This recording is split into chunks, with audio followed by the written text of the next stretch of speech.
reality is banks still want to see a business plan, and it's not so much that that business plan is going to make or break your business. It's that they want to know that you're committed enough to the business to go through the process, and that you've done your homework, and you know who your competition is, and you know what your risks are. And you can't do that if you don't put together a business plan. But I'm a big proponent of short, sweet, and to the point. Most important things to include in that is the market analysis. I had a friend, people send me business plans. He wants to start a batting cage business in North Carolina.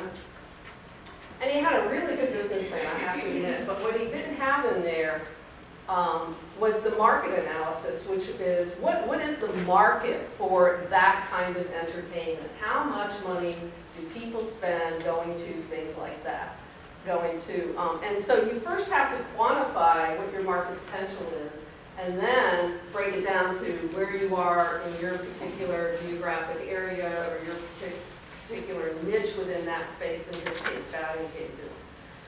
So the first thing that a bank or a funder, it's not necessarily a bank, but anybody who's going to fund you wants to know is what is the market potential for your business. This plan's as much for you, the business owner, as it is for the funders or financiers. Your sort of executive summary you've done, you've got a market analysis, now you have to have your strategy, now you know what the market is, so who's your competition, why are you different? That's part of your marketing strategy. And then, as a banker, I can tell you the financials are critical. And doing hockey stick projections is just ridiculous. You have to be incredibly realistic. Again, it starts with that market potential. You know, if a business, if it's a $3 billion business, and in your state it's $300 million, and you have 10 major competitors, you've now just sized what your potential is.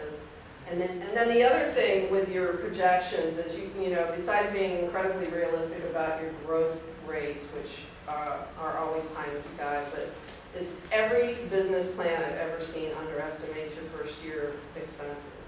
Every single one of them.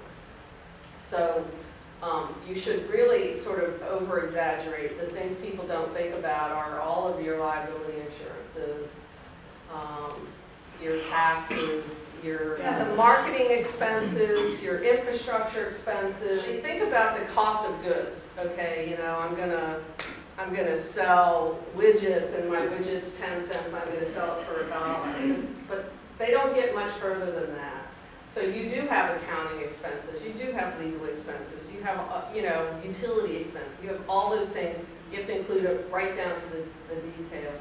And then you should also include a biography. You know, who is going to be running this business? If you're by yourself, what's your experience? And why would a bank or a financer want to put any money in you if you're trying to open a clothing store and you've never sold anything of any apparel in your entire life? Why would I do that?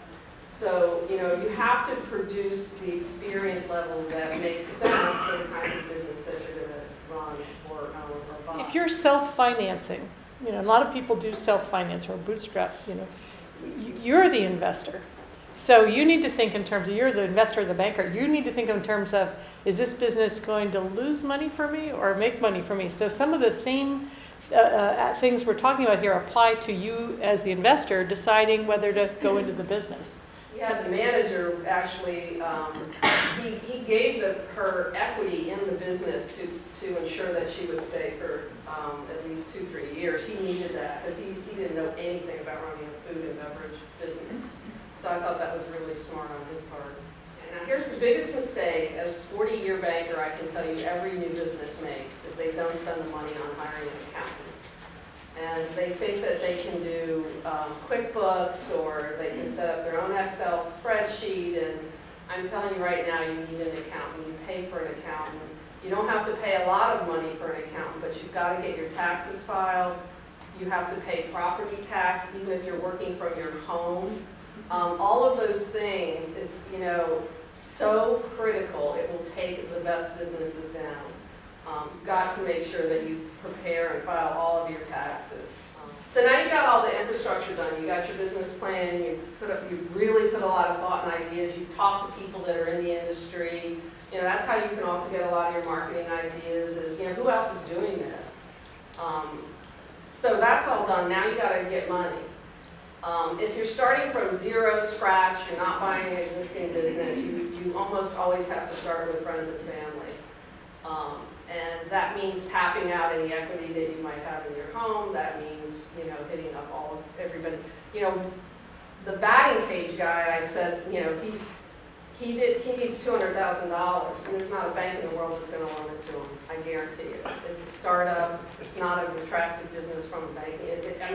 Even in his projections, he wasn't making enough money to live on. What you can do is you can open it up and sell units. So instead of going to somebody and saying, can you put $5,000 or $10,000 in my business? Well, most people can't write a check for that, but maybe they can write a check for $1,000 or $500. So now you've got 200 units that you're willing to sell, or 2,000. You just sell them to everybody you know, and then they have a piece of that business. It's basically sort of a closed shop crowdfund. Banks, funders, venture capitalists, they're going to want to see that you have skin in the game and that you've put your own money at risk. If you haven't been willing to put your own money at risk, nobody else is either. So you've got to be willing to do that. People sort of downplay credit cards as a way to finance, but actually it's a fairly effective way to finance a startup business. The interest rates are high, yes, but almost anybody here can get at least one credit card with at least $20,000 if you pay it off pretty quickly. You start slow, believe me, they'll keep inching up. What you can do is use those to start your business, and then once you have history and cash flow, then you can take that out with some alternative kinds of financing. Another potential financing source for your business, it depends on what kind of business it is if you're going to use equipment, you can try to do vendor financing or leasing, and they don't really like startups, but if you have a fairly decent guarantee associated with those, and the equipment itself is something they love, like it has a good useful life, that's their niche, then you might be able to finance at least the equipment part of your startup business with vendor financing. Bank loans might work if you're buying an existing business. They will not work unless you have very deep pockets if you're doing a startup business. Banks will not loan you money. The SBA will not guarantee a loan for a startup, contrary to popular opinion. If you have relatives or you personally have enough personal net worth to get a loan for your business based on your guarantee, then you can do that. It's important to establish a relationship with somebody. Let them look at your business plan, open your accounts with them if that's the bank that you think you want to do business with, because you can't go in cold. You really have to develop a relationship with somebody at the bank that you want to borrow money from, even down the road. People underestimate the importance of the relationship in banking.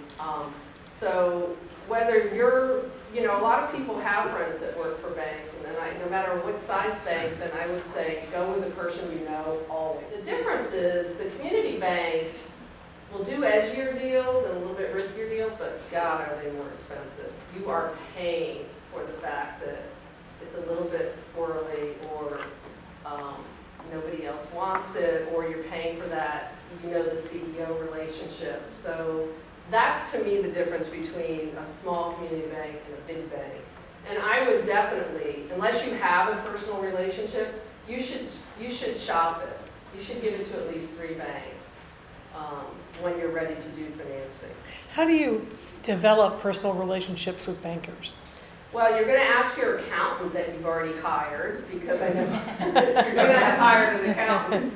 Who do they have a really good relationship with? Who do they like working with? Who do their other clients like working with? Accountants are probably your best and first source for referral. There's this Patriot Express program, which doesn't, as a veteran or active duty, it doesn't give you an advantage over, I'm going to do a loan for you because you're a veteran. But it does expedite pretty effectively the process. If you apply through the Patriot Express part of the SBA website, it's like within 30 days, I think.